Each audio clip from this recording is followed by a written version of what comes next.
बच्चों कक्षा 10 की ये द्विघात समीकरण की कक्षा में आज हम कुछ इस तरह के प्रश्नों को देखेंगे जो आपको वर्ड्स प्रॉब्लम दिए हुए हैं। इससे हम द्विघाती समीकरण प्राप्त करेंगे और इसको हम हल करेंगे। तो इसमें पहला आपको क्वेश्चन दिया हुआ है कि 3 वर्ष पूर्व रहमान की आयु का व्युत्क्रम और अब से 5 वर्ष पश्चात आयु की व्युत्क्रम का योग 1/3 है, तो उसकी वर्तमान आयु ज्ञात कीजिए। तो हम मान लेते हैं कि रहमान की वर्तमान आयु x वर्ष बराबर x वर्ष। तो ये वर्तमान आयु है। अब इसके 3 वर्ष पूर्व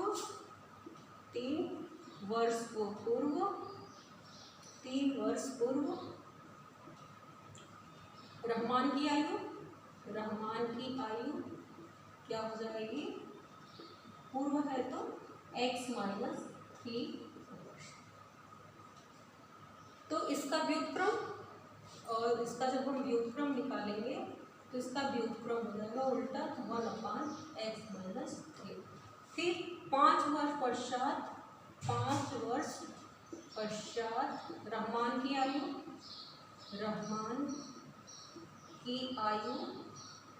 कितनी हो जाएगी? x + 5। तो इसका व्युत्क्रम हम जब करेंगे इनवर्स कर रहा है कि इसका व्युत्क्रम 1/x + 5। तो प्रश्नानुसार इन दोनों का योग 1/3 है। तो अकॉर्डिंग टू क्वेश्चन प्रश्नानुसार 3 वर्ष पूर्व का व्युत्क्रम और 5 वर्ष बाद का व्युत्क्रम का योग जो है का योग 1/3 है। इससे हम द्विघाती समीकरण प्राप्त करेंगे। तो ये आपका हो गया एलसीएम x - 3 और x + 5, और ये आपको प्राप्त हो गया x + 5 x - 3 = 1/3, और ये मिल जाएगा 2x + 2 = x - 3 x + 5, और ये 3 को हम यहाँ मल्टीप्लाई कर ले तो ये आपको प्राप्त हो गया। अब मिल जाएगा 6x + 6 x² + 5x - 3x - 15 x² + 2x उधर से + 2x - 6x - 15 - 6 = 0, और x² - 4x - 21। तो इस तरह से हमें ये द्विघात समीकरण प्राप्त हो गया। अब इसको हम चाहे गुणवर्ग से लगा लें या गुणनखंड से या फिर श्रीधराचार्य के सूत्र से, द्विघाती सूत्र से इसको किसी भी तरीके से लगा सकते हैं। उसका गुणनखंड देखते हैं। 7 × 21 7 + 3 = 4 बचा, तो डायरेक्ट कर लेते हैं। x² - 7x + 3x - 21 = 0। x common ले लेंगे, x - 3 और +3 कॉमन लेंगे तो x - 7 = 0। x - 7 और x + 3 = 0। तो जब x + 3 = 0 तो यह समय प्राप्त हो जाएगा -3। इसको हम मान्य कर दीजिएगा, क्योंकि जो समय है आयु है वो माइनस में नहीं होगा। और जब x - 7 = 0 लेंगे x = 7, तो हमें रहमान की वर्तमान आयु कितना होगा? 7 वर्ष। तो इस तरह से हम निकालेंगे। दूसरा क्वेश्चन देखते हैं। दूसरा क्वेश्चन आपको दिया हुआ है कि एक आयताकार खेत का विकर्ण उसकी छोटी भुजा से 60 मीटर अधिक लंबा है। यदि बड़ी भुजा छोटी भुजा से 30 मीटर अधिक हो तो खेत की भुजाएं ज्ञात कीजिए। तो उसको भी जैसे इसको हम लोगों ने बनाया, अब उसको इस दूसरे क्वेश्चन को भी हम करेंगे। तो अब दिए गए प्रश्न को हम, अब एक आयताकार खेत है, तो आयताकार खेत आपका ऐसे होगा, जिसकी लंबाई बड़ी होगी और चौड़ाई कम होगा। कह रहा है कि इसकी छोटी भुजा, तो मान लेते हैं कि छोटी भुजा क्या है? माना आयताकार खेत की छोटी भुजा। अगला क्वेश्चन है, माना आयताकार खेत की छोटी भुजा बराबर x मीटर ये है। तो कह रहा है कि इसका जो विकर्ण है, अगर छोटी भुजा आपको x मान लिए तो विकर्ण क्या है, तो इसका विकर्ण कह रहा है कि छोटी भुजा से, विकर्ण कितना है, विकर्ण कह रहा है कि छोटी भुजा से 60 मीटर अधिक है। तो यह इसका विकर्ण है, तो छोटी भुजा से 60 अधिक है, तो विकर्ण हो जाएगा x प्लस 60 मीटर। और इसकी दूसरी भुजा और इसकी इससे बड़ी भुजा, छोटी भुजा से बड़ी भुजा कह रहा है कि छोटी भुजा से 30 मीटर अधिक है। तो ये छोटी भुजा x है, तो ये इसकी ये जो है 30 मीटर अधिक है। तो इस तरह से हम कर लिए। अब इसमें हमें संबंध, तो इसमें हम आयताकार आपका खेत ABCD है, तो इसमें हम पाइथागोरस प्रमेय लगाते हैं। तो त्रिभुज ABC एक राइट एंगल ट्रायंगल है, समकोण त्रिभुज है। तो समकोण त्रिभुज ABC में AC का स्क्वायर बराबर AB का स्क्वायर प्लस BC का स्क्वायर।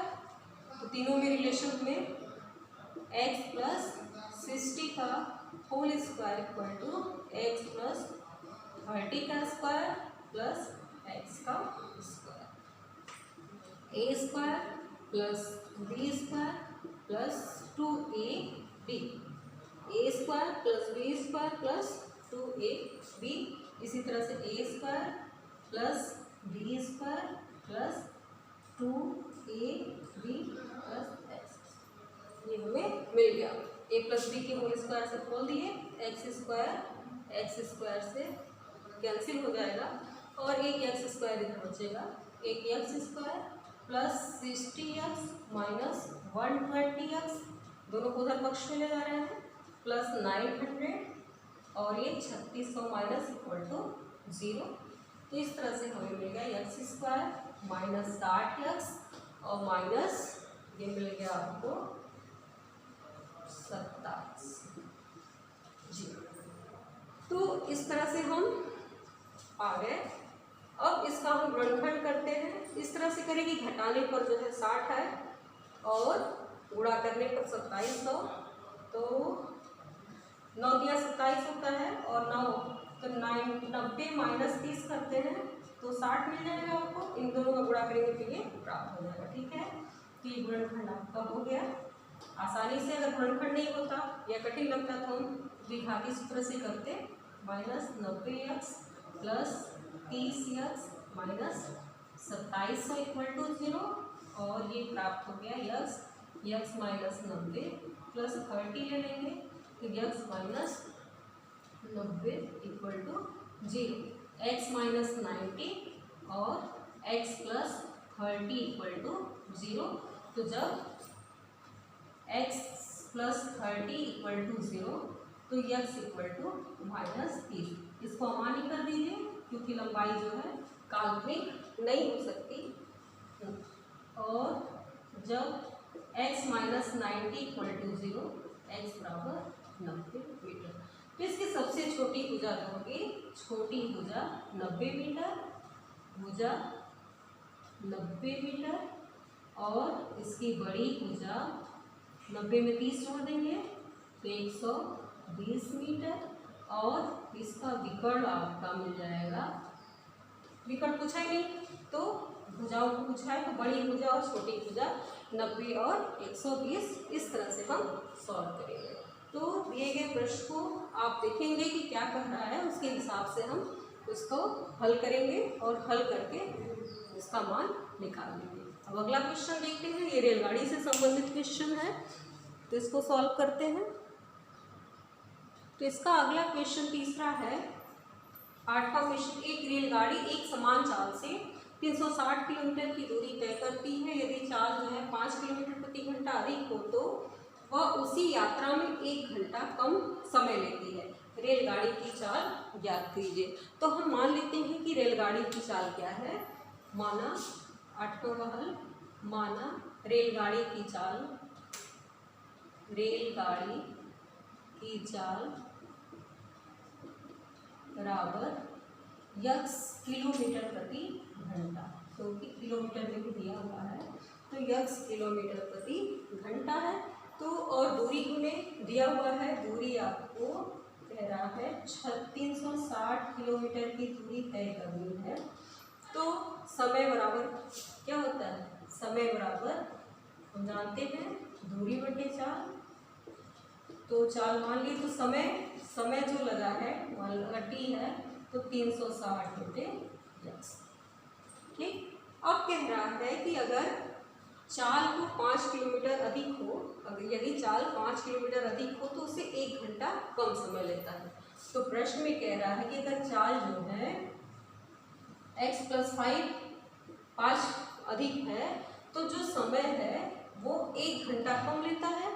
तो ये 1 घंटा कम लेगा, तो 1 घंटा अगर इसमें हम जोड़ देते हैं तो ये दोनों क्या होगा, बराबर होगा। समय 1 घंटा कम ले रहा है, स्पीड अधिक होने पर ये जल्दी कवर कर जा रहा है, 1 घंटा कम समय ले रहा है, तो दोनों समय कब बराबर होंगे, जब इसमें हम 1 घंटा जोड़ेंगे तब इन दोनों से जो है हम बना लेंगे। तो ये आपका हो जाएगा 360 बटे x इक्वल टू 360 बटे x + 5, और ये प्राप्त हो जाएगा 360 बटे x माइनस 360 बटे x + 5 इक्वल टू 1, और इसका हम एलसीएम ले लेंगे। 360 तो दोनों में है, तो x और x + 5, तो ये x + 5 माइनस x से कैंसिल हो जाएगा, और ये हमें प्राप्त हो जाएगा ना x² + 5x और माइनस 360, नहीं यहाँ गलती हो रहा है, इसका इसमें हम गुणा कर लेंगे। अगर गुणा कर दीजिए तो ये मिल जाएगा 0, और 6 × 5 = 30 के 0 हासिल की, और 5 × 3 = 15, 3 1800, और ये x² + 5, तो ये आपको प्राप्त हो गया x² + 5x minus 1800 equal to 0। अब इसका हम फैक्टर करेंगे, तो फैक्टर देखते हैं कि 1800 है, तो 1800 का इस तरह से करें, तो इसका गुणनखंड हम लोग करें x² + 5x माइनस 1800।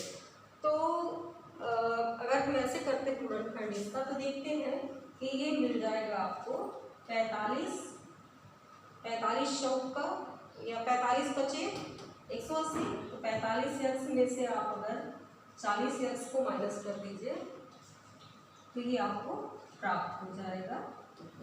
इसमें इसका गुणा करेंगे तो हमको 1800 प्राप्त हो जाएगा, और 45 में 40 हटाएंगे तो 5 में मिल जाएगा। x + 45 और माइनस 40 लेंगे, x + 45 इक्वल टू 0, एक मिल जाएगा x + 45 और x - 40 इक्वल टू 0। तो जब x + 45 equal to 0, x equal to -45, इसको अमान्य कर दीजिएगा, और जब x - 40 इक्वल टू 0, x बराबर 40, तो रेलगाड़ी की चाल कितनी होगी, 40 किलोमीटर प्रति घंटा। तो 40 किलोमीटर प्रति घंटे से अगर रेलगाड़ी चलती है तो वो जो है ये आपकी इतना समय लेगा। तो रेलगाड़ी की चाल इस तरह से हम निकाल सकते हैं, आप इसको ऐसे भी कर सकते हैं। तो ये जो है क्वेश्चन हम किसी भी रेलगाड़ी या फिर ट्रेन बस की होगी तो इस तरह से करेंगे। धन्यवाद।